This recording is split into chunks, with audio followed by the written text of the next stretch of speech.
Anand diaries అష్టదిగ్బంధనం. బలవంతంగా అంతర్ముఖిగా మారిన ఆనంద్ నిజజీవిత గాథ ఎలా? ముందుగా, ఆనంద్ నువ్వు ఎప్పుడైనా ఎవరికైనా డైరీలను చూపించాలని అనిపించలేదా? ఇంకా ఈ పెన్నే వాడుతున్నావా? ఇది బీటెక్లో వాడిన పెన్నే కదా? ఈ ప్రశ్నలకు సమాధానాలు ఇప్పుడు తెలుసుకుందాం. ఆనంద్ డైరీస్ భాగం 10. ప్రయాణం భాగం 1. అన్ని డైరీలు బ్యాగ్లో పెట్టుకుని, బ్యాగ్ జిప్ మూసే క్షణంలో, అకస్మాత్తుగా ఒక చిన్న పేజీ బయటికి జారిపోయింది. అది మిగతా పేజీలలా లేదు. బాగా పాతబడినట్టు, మడతలు పడినట్టు కనిపించింది. ఆ పేజీని నెమ్మదిగా తీసి చూడగా, దానిపై ఒక వాక్యం మాత్రమే ఉంది. దయచేసి ఈ డైరీలను చదవకండి అని రాసి ఉంది. ఆనంద్, ఇదేంటి అని అడిగాను.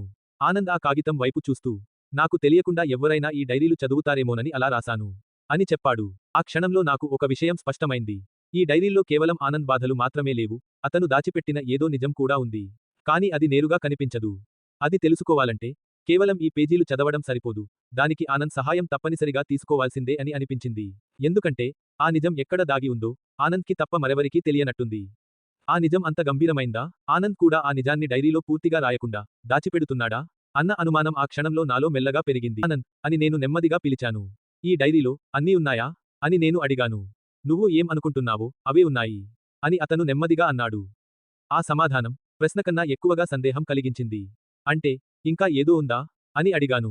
అతను నేరుగా నా కళ్ళలోకి చూసి, కొన్ని విషయాలు డైరీలో రాయడానికి సరిపోవు అని అన్నాడు. అప్పుడు నాకు స్పష్టమైంది. ఇది కేవలం ఒక కథ కాదు. ఈ డైరీలు ఆనంద్ చెప్పలేని నిజానికి దగ్గరగా తీసుకెళ్లే ప్రయాణం. ఆనంద్ అని మళ్ళీ నెమ్మదిగా పిలిచాను. అతను తలెత్తి నా వైపు చూశాడు. నువ్వు నిజంగా బాగానే ఉన్నావా అని అడిగాను. ఆ ప్రశ్న విన్న వెంటనే అతని ముఖంలో చిన్న మార్పు కనిపించింది. ఆ ప్రశ్న అతను ఊహించనట్టుగా అనిపించింది. కొన్ని సెకన్లు నిశ్శబ్దంగా నా వైపు చూస్తూ ఉండిపోయాడు. తర్వాత చిన్నగా నవ్వే ప్రయత్నం చేశాడు. నేను ఇలాగే ఉండాల్సి వచ్చింది అని అన్నాడు. ఎందుకు? నేను బాగున్నాను అని చెప్పాల్సిన చోట నేను ఇలాగే ఉండాల్సి వచ్చింది అన్నాడో అర్థం కాలేదు. అంటే తన బాధనే తన సహజ స్థితిగా ఒప్పుకున్నట్టేనా? ఆ ఆలోచన నా మనసును ఒక్కసారిగా కలచివేసింది. ఆనంద్, నువ్వు ఎప్పుడైనా ఎవరికైనా డైరీలను చూపించాలని అనిపించలేదా అని అడిగాను. ఆనంద్ చిన్నగా నవ్వాడు. ఆ నవ్వులో ఆనందం లేదు, అలసట మాత్రమే ఉంది. మనసు అర్థం చేసుకునే వాళ్ళు దొరకకపోతే చూపించి ప్రయోజనం ఏముంటుంది అని అడిగాడు. ఆ ప్రశ్నకి నా దగ్గర సమాధానం లేదు. ఎందుకంటే అతను చెప్పింది నిజమే అనిపించింది. చాలాసార్లు మనుషులు బాధని చెప్పరు, ఎందుకంటే వినేవాళ్లు లేరని కాదు, అర్థం చేసుకునేవాళ్లు లేరని. ఆనంద్ కూడా బహుశా అదే అనుభవించి ఉండొచ్చు. కొన్ని క్షణాలు ఇద్దరం మౌనంగా ఉన్నాం. అకస్మాత్తుగా నా చూపు టేబుల్ పైన ఉన్న ఒక పెన్నుపై పడింది. ఆ పెన్ను చాలా పాతది. దాని పైభాగం కొద్దిగా పగిలిపోయింది కూడా. ఇంకా ఈ పెన్నే వాడుతున్నావా? ఇది బీటెక్లో వాడిన పెన్నే కదా అని అడిగాను. ఆనంద్ ఆ పెన్ను వైపు చూసి, అవును అని నెమ్మదిగా అన్నాడు. అతని గొంతులో ఒక్కసారిగా భావోద్వేగం వినిపించింది. ఎవరు ఇచ్చారు అని అడిగాను. ఆనంద్ వెంటనే సమాధానం చెప్పలేదు. కొద్దిసేపటి తర్వాత, కొన్ని వస్తువులు వాటి విలువ వల్ల కాదు, వాటితో ఉన్న జ్ఞాపకాల వల్ల ముఖ్యమవుతాయి అని అన్నాడు. ఆ మాటతోనే అతను ఇంకేమీ చెప్పకూడదనుకున్నట్టు కనిపించాడు. నేను కూడా ఎక్కువగా అడగలేదు. కానీ ఆ పెన్ను వెనుక కూడా ఏదో కథ ఉందన్న విషయం మాత్రం స్పష్టంగా తెలిసింది. ఏట మెల్లగా సాయంత్రం కమ్ముకుంటోంది. కిటికీ గుండా లోపలికి వస్తున్న వెలుతురు క్రమంగా తగ్గిపోతోంది.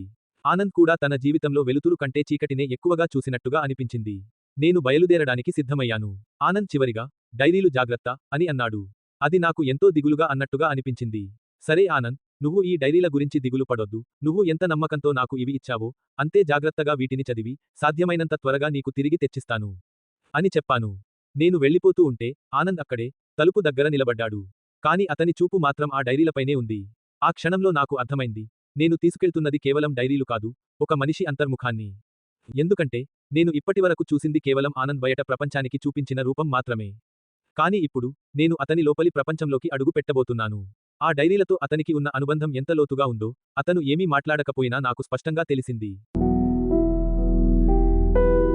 చివరిగా, అప్పటికే సూర్యుడు అస్తమించడానికి సిద్ధంగా ఉండటం, ఆకాశం నారింజ రంగులో మెల్లగా మారడం, ఆ వెలుతురు తగ్గిపోతున్న కొద్దీ ఆ క్షణంలో నాకు ఇలా అనిపించింది. ఆనంద్ జీవితంలో కూడా ఒక దశ ముగించుకుంటూ మరో కొత్త దశ మొదలవుతున్నట్టుగా, దానికి నాంది నేనే కావచ్చన్న భావన నాలో కలిగింది.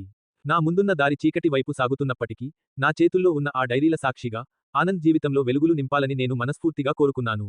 ఆనంద్ వైపు చూస్తూ, మళ్ళీ కలుస్తాను అని చెప్పి ఆనంద్ ఇంటి నుంచి మా ఊరికి బయలుదేరాను. నా అడుగులు ముందుకు సాగుతున్నాయి, కానీ నా మనసు మాత్రం అక్కడే ఆగిపోయినట్టుంది. అతను ఇచ్చింది కేవలం డైరీలు కాదు. వీక్షకులకు ఒక ప్రశ్న. ఆనంద్ జీవితంలో దాగి ఉన్న అతిపెద్ద నిజం ఏమై ఉండొచ్చు? మీ అభిప్రాయాన్ని కామెంట్స్ రూపంలో తప్పక తెలియజేయండి. ఆనంద్ గురించి మరింత తెలుసుకొనేందుకు ఇప్పుడే ఈ ఛానెల్కి సబ్స్క్రైబ్ చేసుకోగలరు. ఈ వీడియో మీకు నచ్చినట్లయితే లైక్ చేయండి, షేర్ చేయండి. ఇంకా మీ అనుభవాన్ని కామెంట్ రూపంలో పంచుకోండి. ఎందుకంటే మీ కామెంట్ లేదా మీ అనుభవం ఇంకొకరికి మార్గం కావచ్చు. ధన్యవాదాలు.